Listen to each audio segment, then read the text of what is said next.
Welcome everyone to Already Cancelled. I am Peter, that is Tara. We talk about TV shows here. The year is 2021. The name of the show is Babylon 5. Season number 2, episode 6. It is called Spider in the Web. So full spoilers for the episode, as always. There's a lot of stuff going on in this episode. Stuff that's setting up some big mythology things. Maybe a more defined idea who a certain body of villains are, and two fantastic callbacks to early season 1 things that I want to bring up, which I thought were delightful. Fantastic. Yes, fantastic. Look, okay. I'm sorry. The third favorite thing? Is that what it's going to be? That's one of them. When Garibaldi said, T is my third favorite thing in the world when he's flirting with Talia, you cannot tell me that wasn't a great callback, because that was a conversation they had. I might have smiled. Yes. So did she. Did you see the big grin on her face? She was like, oh, that was working. He was wooing her, right? Stockholm Syndrome. Right? It's the only explanation. Once you go Garibaldi, you can't go back day. I don't know. Okay. Oh boy. There was nothing. I had nowhere to go, okay? There was nowhere to go. So, the other big callback, though, that it's worth mentioning, and I didn't even realize it was a callback at first. It was later in the episode where it clicked in my head that it was a callback. But we did hear about the nuking of San Diego in early season 1. We talked about that when we talked about whatever episode that was. Yeah, because San Diego is close to where I live. Because Sinclair was listing I mean, usually it's 9/11, but this was obviously before 9/11, so it was like, you know, Pearl Harbor, and he listed like another fake one, but he mentioned San Diego, the nuking of San Diego. And at one point in this episode, it just cuts to like the wasteland of San Diego, and it's just like, you know, ruins of buildings, and I'm like, holy shit. Yeah, I guess it must have been somewhat recent for Babylon 5, because I mean, it looks like Hiroshima, like you know, shortly after the bomb. I don't know if we know. Did we know who nuked it? Because if it was the Minbari, then that would only have been about 10 years ago, or 10 or so years ago. So, you know, but anyway, I thought that was kind of cool. When it cut to that, I was like, oh damn, San Diego didn't look so hot. And then later in the episode, I went, oh yeah. That was mentioned like casually back in like early season 1. So yeah, a couple of neat callbacks, which I always like. But the show is very good, obviously, at having all these concurrent things like running in the continuity, and there is other things that aren't direct callbacks, but like I think, for example, Ivanova's opinion of Talia in this episode comes up again, but it feels like really informed because of the time we spent with their interactions in season 1. So when Sheridan asks Ivanova, you know, what's your opinion of Talia, it actually, like, it had this weight to it, like waiting for her response to see what she would say. It had a lot more weight to it than if they'd never met each other on screen. Like, because we'd seen their disagreements, because we saw them sort of work through this harder period, I was genuinely curious, like, yeah, well, what are you going to say to that question? Like, I don't know what Ivana was going to say to that. Like, she really could go a number of ways, depending on how she's currently viewing Talia. You know, and then obviously, regardless of what I mean, she brings up the Psy-Corps and her feelings, and Sheridan said something about how she like threw a Psy-Corps person out of a 3-story window. Yeah, on Io. Yep. On Io. She's like, there was a pool at the bottom. Like, yes. Okay. That's okay. His response to that is, I'll assume you knew that. Right. Like, it wasn't just a happy she's accident. Hardcore. I mean, we've seen her beat up aliens in a bar, but like, it's pretty hardcore. I do love the idea of her just pushing a telepath out the window into a pool. They should have seen it coming. But it doesn't work like that, I know. But dumb. I'll try to do a slow motion version of the drum beat, but alright. Just give me a slow clap. Okay, just yeah.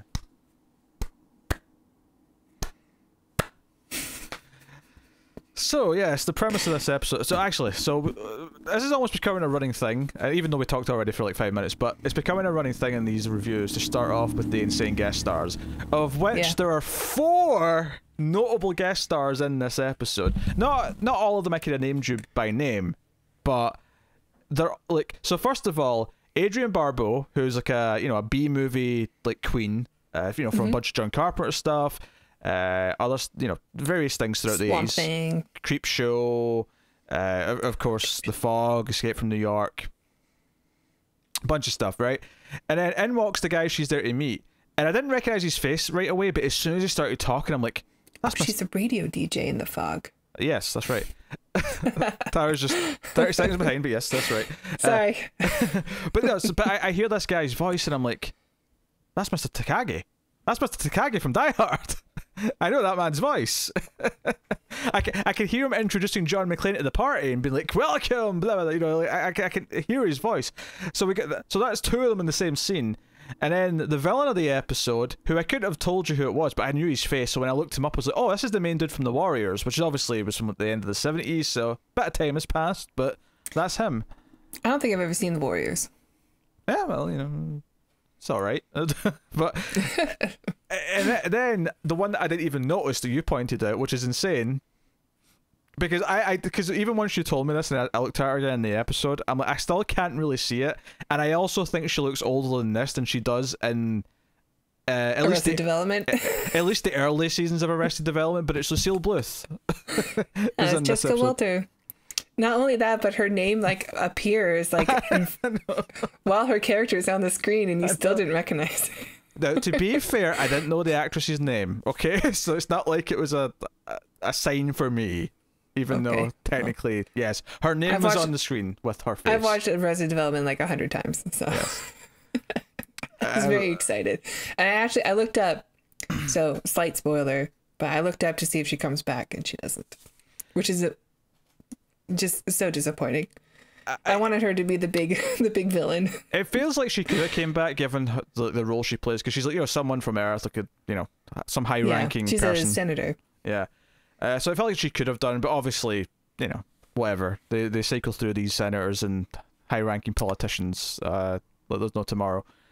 So the premise of the episode, though, is that Adrienne Barbeau is here with Mr. Takagi. Mr. Takagi represents a corporation who is offering her, because she is the head of, or high ranking in Mars, right? She's the head of independent Mars or whatever. Mm-hmm.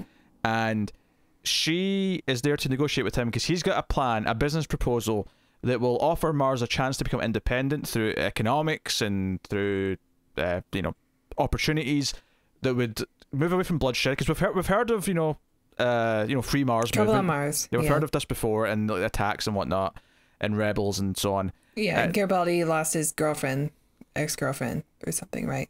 Yes. Or he thought she did. She's okay. Yeah, he thought she did, but she was fine by the end of the episode. Yeah. Yeah. That was all Mars stuff.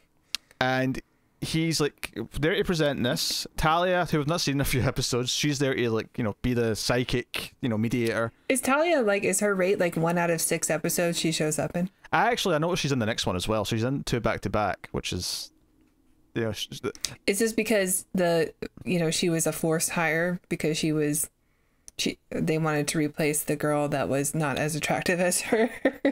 I don't Those know. are not my words. I don't think so, because I don't, because there's several other characters who'll disappear for reasonable amounts of time. I think JMS is just really okay with only having characters there when they're relevant to be there. Okay. Because Jakar will disappear for episodes. Veer, Delenn does too sometimes, but Lanier, Veer, and Natoth, they are only there for maybe a quarter of the episodes, maybe. That's true. So far, at least, anyway. So, but not that I'm saying there's no let's trim down her role because I didn't want her. I don't know. I don't think so, but she's there, and that's kind of okay. So we can do this peacefully. It'll stop further fighting. It'll give. But obviously, there's a lot of political reasons from various factions on Earth who don't want this to go this way. They don't want Mars to have this opportunity. And there's a villain who breaks out of a pod on the station, who's initiated by some mysterious voice, who's got a base near the ruins of San Diego. And I mean, obviously, we know by the end kind of more exactly what he is, but there was, at first I was like, okay, what is he? I was thinking, like, because at one point when he takes off his hand and he's got like a robotic hand, I was like, wait, is he just straight up an android? Because he was yeah, that's what my first thought was too. He was acting so emotionless up to a point that I thought maybe he was. It's actually more of a Universal Soldier thing by the time we get to the real explanation. Yeah. Or like a RoboCop thing. Oh, RoboCop, yeah. Or Free Jack.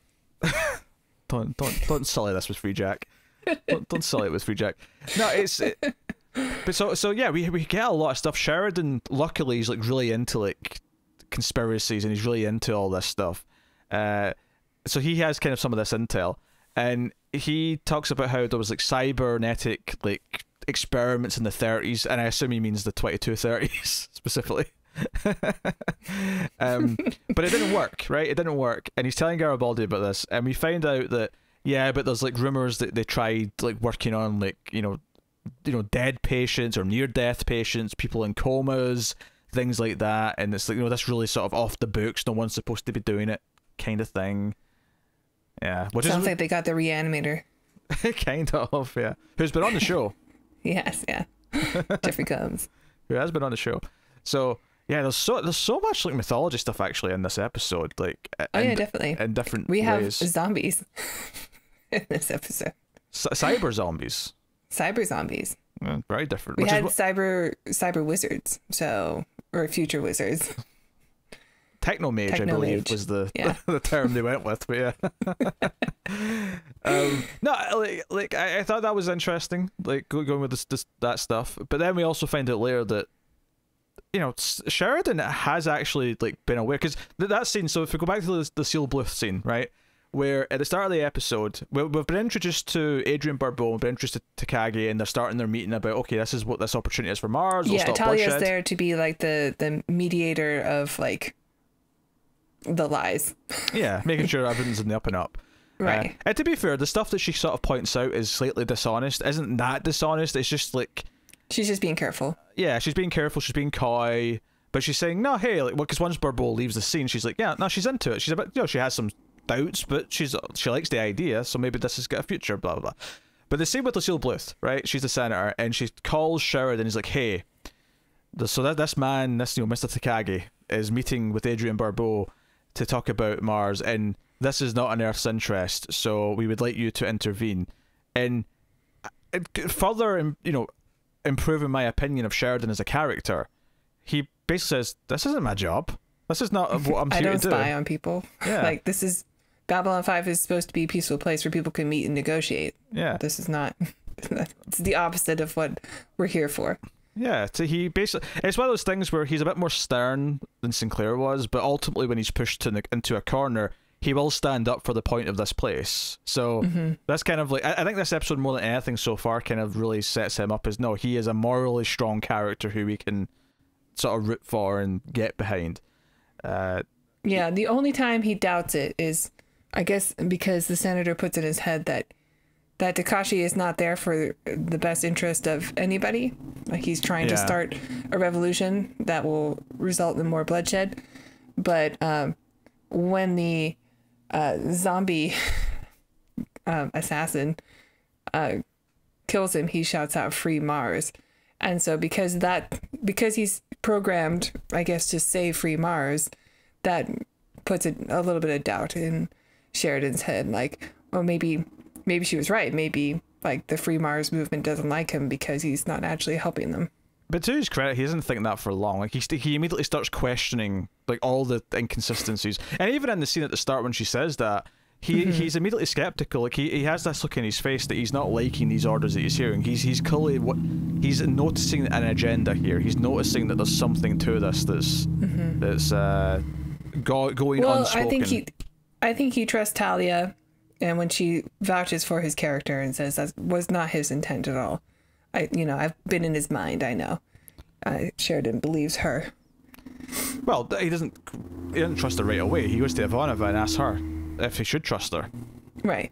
And she basically says yes. She basically says like, yes. I don't like Psychor, but like if you're just looking for whether or not she's honest, yes. Yeah, which has a great payoff at the end because she isn't at the end. There's a great moment later on where she actually does and we know that she's lying about something, which I thought was a nice a nice sort of payoff to this scene, because Sheridan has this little speech about how he doesn't trust organizations, he doesn't trust Psycho really, but he does trust individuals, because individuals you can get to know, you can form bonds with, you can trust, blah blah blah. So that stuff was, I thought, was well handled. But I think Sheridan throughout the episode, like he is constantly kind of looking at what he's been told. He's processing the lies that he's been told by higher ups, and obviously, ultimately, we find out that he has been kind of like paying attention, and he did eventually get a name for a group within EarthCore that are working against and working for themselves, and seem to be. Now, we have no idea right now if they have any allegiance to the shadow ships and that race. These might be completely disconnected threats. Or Psychor. No, we do know they're Psychor. Oh, never mind. No, we know that for a fact in this episode, because because he gives us a name, and then the person that we see is in Psychor, well, I shouldn't say it's... Okay. She's in Psychor? The girl at the end who's deceased? Yeah. That was the whole point. Oh. I didn't realize that she was looking through like a Psychor record. Yeah, because Talia recognized the Psychor outfit, right? Which is why she lied when Sheridan said, did you recognize Ethan in the vision you saw of like when he was on the table? Yeah, okay. Good thing we had this conversation. Right, that was the point of that. She recognized the Psychor uniform. And then she is looking through like a records to see if she can recognize the face at the end, because that's the end of the episode. And she lands on this woman's face, who we've also seen a scene of separately, that she's the one also talking to the computer back on Earth. She's the mysterious voice who's near the San Diego ruins. So the computer says she's deceased, so either she faked her own death or whatever, so she can work off book. The reason why I was correcting myself there, though, is I don't necessarily know if Psychor as a unit, as a an organization, know what she's doing, or if she's working rogue independently of Psychor. She just happens to be from Psychor. I suppose it's up for debate if either one of those is the case, but she is from Psychor for sure. Yeah, but the organization, isn't it a rogue organization or something that was started? It's like the Section 31, right? Well, it's called Bureau 13, which is probably why you had that thought. Well, also, it's like the fringe section of that nobody likes to talk about, but they take care of the dirty work. Well, no, I don't necessarily think that is what it is, though. It sounds to me more like it's a secret group within... It's more like Hydra infiltrating the government. It's a secret group that are working to their own interests inside government without... So I don't think everyone's in on it. Obviously, the vice president who became president is, because he was saying all the things that, they want him to say. He's saying he's pushing all the right things. He's pushing the so Bureau 13 seemed to either care about or in support of like Earth First, or at the very least promoting Earth First and allying with them is good for whatever their agenda is ultimately. Whether or not they actually care about Earth First as a movement, or if it's just a tool to an end, means to an end. Again, we could find out whatever as time goes on. So to sum up, because I feel like there was a lot of like steps there in that conversation. Well, I had to catch up. I just watched the episode, but I guess there's a lot I missed. I don't know why I throw you under the bus, but I do actually think there's a scene with where Talia says out loud that she recognizes a Psychor uniform. She says it to Adrian Barbeau, I'm sure. Right after she has the vision. She actually says it out loud. I was just so amazed that Adrian Barbeau was in the episode. Look, we all miss things. It's fine. So yes. There's a lot going on in this episode. There's actually a surprising amount, despite the fact that you might think some of the core like assassination stuff's a little bit goofy in places. But just to sum up these key like mythology details I think are important going forward. So we've long been talking about a subset of the government who are evil and who are working to their own ends and promoting Earth First and all that. Now we have a name for them, right? We have Bureau 13, right? That's what we're calling them. They seem to be either run, or at least one of their high-ranking officers is this Psychor presumed dead, or outright death has been faked.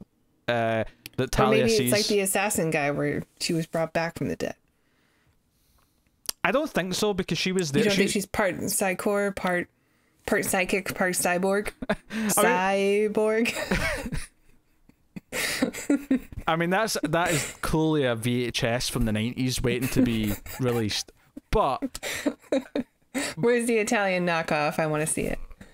But I think because in that RoboCop POV style scene where like Talia sees the vision from his POV on the operating table, and because she's looking down at him going, he's one of ours now, I feel like all the people they bring back are programmed, because, you know, this guy, once he starts to, like, once Talia, like, been in his head, kind of jogs his, like, mind a little bit, and he starts realizing, becoming self-aware, I mean, don't get me wrong, this guy's, like, an ex-terrorist, so he's not sympathetic, he's still a shitbag, but clearly he was more, like, zombie-like up until that point, so I don't think she's also a zombie, because I feel like she has, like, agency, and she's making choices, and, I mean, yeah, well, again, I mean, he has a little bit of agency, like, once he gets, like, snapped out of his program spell, he's able to, like, talk to Barbeau, like, oh yeah, but that's not intentional.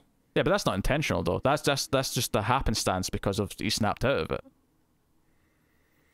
Yeah, okay, well, he seems to have some agency some of the time. Yeah, but not before that point.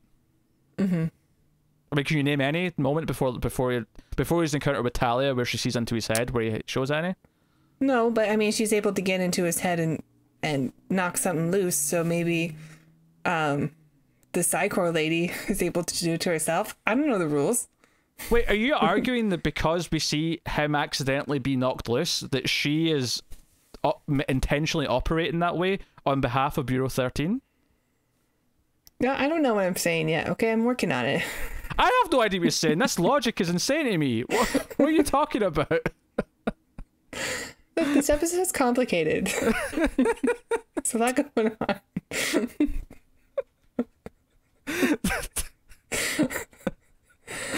I'm just trying to, like, figure out this world.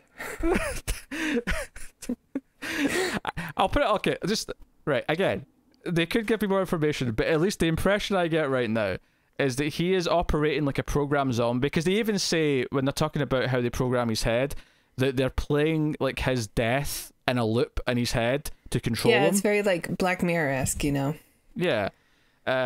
So anything that happens because Talia jumbles that and sort of wakes him up a little bit, so he's got a little bit, so because he goes to see Adrian Barbeau and he talks about, hey, he tries to blackmail her and get me back to Mars so I can be the freedom fighter and the terrorist that I once was. All of that I don't think is intentional. I think that's all something that Bureau 13 and the computer, which is going by Control, that he talks to, like, I don't think that's intentional. I think this is all like a glitch that wasn't supposed to happen. It just so happens that the person they used was also a terrorist shitbag. So when they try to, like, talk to him and bring him in, he just tries to, like, shoot Sheridan and get shot, like, immediately before the end of the episode. Which, notably, he then self-destructs, so there's no evidence. Again, it's all very shady. Like, whoever sent him, like, wanted no trace of who he was or what he was doing. And notably, he had more to do, because they mentioned that there was a phase 2 to his plan. He was meant to go do something else, but now that can't be. So now they have to get a new guy. Emilio Estevez. It sounded like Control was on the station, or because, well, he has that scene where he talks, like, to it's not Babcom, it's something else, but he's, like, sending a message out, and he does it with a super secret code, and then Control pops up. Yeah, but no, at the end of the episode when she's talking to Control, though, and they're talking about what they have to do now because he's dead, she says something like, Control, like, you know, make sure the next phase on Babylon 5 happens or something like that. And it was the only time in the episode that I considered that maybe Control's not a computer, and it's just there's someone else talking to her that should, and the computerized voice isn't a computer, it's just a disguise, it's just disguising the voice. You know, someone's using, like, you know, text-to-speech, essentially. Yeah. And it's actually someone who's Control. But, again, it sounds like an AI. Maybe this is because Control is the AI on Star Trek Discovery, which also has Section 31. A lot of things that Star Trek has apparently stolen from Babylon 5. How dare you? But hey, Section 31 started in Deep Space Nine, and Deep Space Nine already has its allegations just added to the mix, okay? But Control was definitely a Discovery thing. Yeah, Control's much later. And Control's so much later that it's maybe just an accident. Like it doesn't, you know, it's whatever. But at the same time, it's not out of the realm of possibility someone on that writing staff's a big Babylon 5 fan and went, I'm going to call it Control. Yeah, they're just paying homage. Yes, homage, yes. Homage. Right. It's not stealing. They're, you know, just complimenting. They're taking from the best. Is there anything else in this episode that you grossly misunderstood that I should try and clear up? I don't think I will know until you talk about it. The chemistry between Garibaldi and Talia. Hey, that makes sense. That completely makes sense. These two got married in real life. It's coming off the screen. You can feel the passion. You can feel it emanating. It's alright. It's not like, you know, I joke about the callback to the third favorite thing in the world, but you know, he makes her laugh when she's all. Yeah, but I mean, the callback is his first thing is his penis. That was only ever implied. Yeah. Hey, she smells. I don't think when tea is really his third favorite thing. Well, I don't either, but he's trying to be nice and make her smile, and it works. She smells. Whatever. He makes her laugh. Like, this is, you've just got some weird anti-Garibaldi thing going on here. He makes her laugh because she's upset because, you know, Mr. Takagi was actually an old friend. It's not just someone that she knew, and she witnessed him die.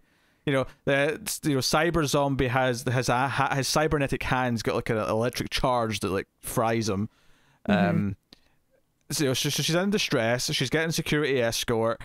She gets attacked a second time, and she would have been killed if it wasn't for the fact that her psychic powers like mess with his head again. So she's under like, you know, 10 like military escorts around the station at that point. But no, they have this chat. He talks about his dad, about how he, you know, how much of a great guy he was. She talks about how she had like this, like when she joined Psychor, like the freshmen get like one of the seniors like get like a buddy. Yeah, like, she had like a mother figure. Yeah, show her the ropes for a year, and you know, so they bond a little bit. And I thought all that was nice enough. Yeah, it's better than Franklin stuff. Look, the unlikely attraction of Mr. Normal, right? Right. Yeah, Miss Supermodel. Right, Miss Supermodel and Mr. Normal, or Mr. Garibaldi, as one might call him. Hey, my hairline's not great. I'm allowed to say that. All right. Right. I don't know. I think it's sweet enough, right? It's fine. I'm making fun.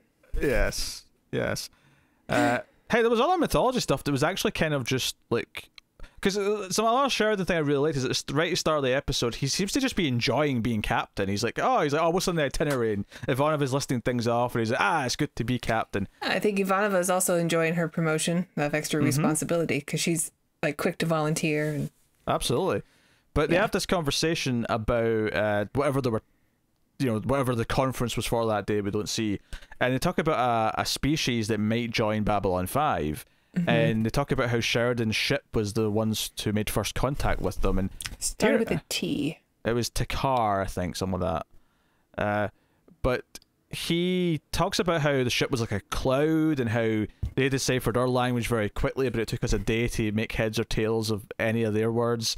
But he went on this ship and it like showed him the wonders of the universe. And I think it ties in again to like Sheridan's continued thing this season of like believing in more surreal or like more otherworldly things. Like the idea that there's still wonder out there. And even though he's a very jaded, well, not jaded, but he's a very stern, skeptical man, you know? Yeah, he definitely did not want the assignment of Babylon 5 because he wanted to be out there exploring. Yeah. Little did he know that all the wonders were going to come to him if he just stayed in Babylon 5. Yeah. So. Or maybe he just doesn't want to like disappear or explode like the other 4 Babylon stations. That's true. They've earned a reputation at this point. Have the Babylon stations, but no, it's funny because I do think the actual like cyber zombie stuff, like I enjoyed it in a sort of fun way where I was like, oh, is he a robot? No, he's not quite a robot. It's more like Universal Soldier. He's more like Jean-Claude Van Damme in Universal Soldier, where he's been reanimated into like a sort of like soldier for the villains. And I did like the various teases of that stuff, but honestly, it's all these conversations about, you know, San Diego being gone, the evil group within the government. Big picture stuff. Yeah, then we have this telepath villain who's like part of this Bureau 13. Again, I don't know if she's quite the leader. She might be, or she might just be like a high-ranking lieutenant, but regardless, that's there. I do have the question, like, does this in any way connect to the shadow ship stuff, or is that completely two separate threats? Is this the threat from within? They're just going to have, come head-to-head. So that's fascinating, I think. So, no, that's good. And yeah, like a ridiculous number of guest stars in this episode. Which, the wrap up to that is that even though Takagi's died, Adrian Barbeau is still going to try and make his plan go through, because it is the peaceful way to give Mars what they want, the independence, but not do it through bloodshed and through violence. So that's like a sort of sweet thing. I kind of like Garibaldi's reaction to this, because they're all saying like, hey, you technically were part of this group a long time ago, but they all kind of believe that she didn't, she left before it started getting violent, or when it started getting violent, that's what made her leave. But Garibaldi, when they leave the room and they've all agreed to let her continue on her job because, hey, she can do some good in this position, Garibaldi's like, are you serious? She was helping like this evil man, and like, I don't know if I trust her. I like that it's because somebody said it. Yeah, I like that one person said it. Yeah, I agree. I like that one person was and I think that's what's been good about Sheridan in general. Even though it wasn't Sheridan in this scene, he's very quickly been the one who's like, hey, what if I don't agree with the consensus here? What if we debate this a little bit? So that's good. I mean, what did you like about the episode? Did you like it at all? Yeah, I liked it. I liked all the mythology stuff that we got from Sheridan, for sure. I thought that scene in particular was very compelling. Just the little character moments, like Ivanova talking about Talia. I don't know if there's anything I can mention that we haven't already talked about, though. I think we pretty much covered all the stuff that I liked and all the stuff I understood. Oh. I mean, I wasn't trying. I wasn't trying to. You know what it is? To make you look silly, but I made chips and salsa with beans. Okay. And they were very loud when I was biting them. So I think there was like that Jessica Walter scene. I must have like rewound it like 3 times because I didn't understand what's going on, because I was eating chips and they're just, I have a lot of air up here, so the sound was bouncing off.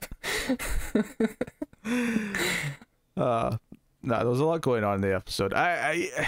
Yeah, obviously the mythology stuff's one of the best things about Babylon 5, and it's impressive that this episode was so good despite the fact that there was no Londo or Jakar anywhere to be found. It wasn't an episode about them, but I do appreciate that we set up a new villain, and I appreciate that we were able to like focus in on this Mars stuff that we've been hearing bits of here or there, kind of thing. Actually, I did notice the detail that when we see, this is the first time we see her. Before we see her face, but we see mysterious telepath woman. Like there was a video screen in her like lair playing like an interview with the current president, I noticed. So just sort of like tying him to them a little bit, that he's like their plant. Not that like him being on a TV screen means that, but because we already kind of know that they're connected, this is just like a visual, representation of it. Yeah. So. Yes. I shouldn't say no. We heavily suspect. Like, I'd be shocked if he wasn't at this point. Well, he conveniently had the flu when the president was assassinated. I'll just say, if he's not, and this is the amount of coincidences that he racked up in a very short span of time are right. Very, very, very impressive. Indeed. Yes. But hey, that was a good episode. I was into it.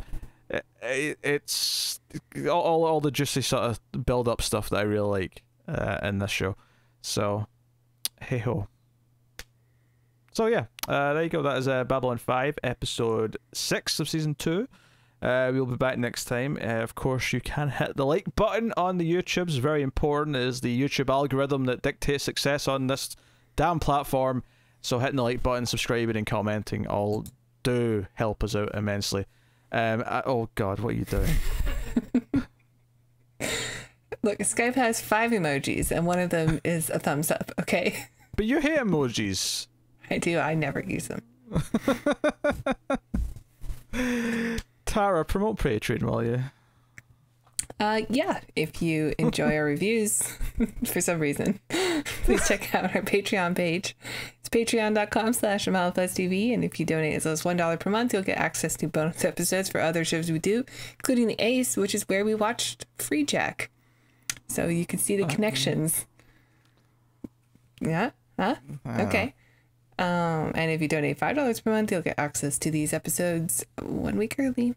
So head on over, check it out. Support your local, well, YouTube channel. YouTube channel. Your friendly neighborhood I would YouTube like to channel. point out that the plot of Free Jack did involve the person's brain being put into like traveling through time and going to someone else's body. So it's not a one-to-one.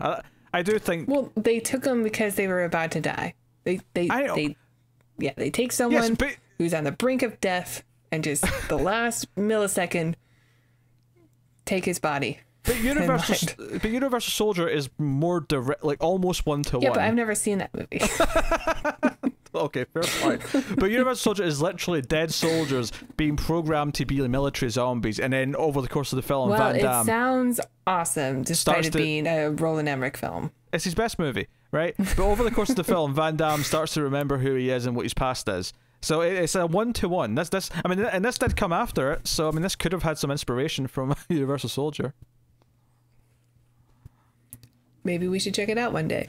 It's a sci-fi movie. We're going to do it on the Ace at some point. But yes. So okay, at least I understand why now you kept trying to like pivot to Free Jack when I'm like, no, Universal Soldier's perfect. It's the perfect comparison. And you're like, no, Free Jack. Free Jack. Emilio Estevez was in Free Jack. And Mick Jagger. And Mick Jagger, yes. Who is the actual assassin? Who was the big guy? Was it Anthony Hopkins who showed up at the end? Or was it someone else? It was Anthony Hopkins. Yeah. I knew it was some big actor at the end. Anthony Hopkins and Rene Russo. And they end up being married in the Thor movies.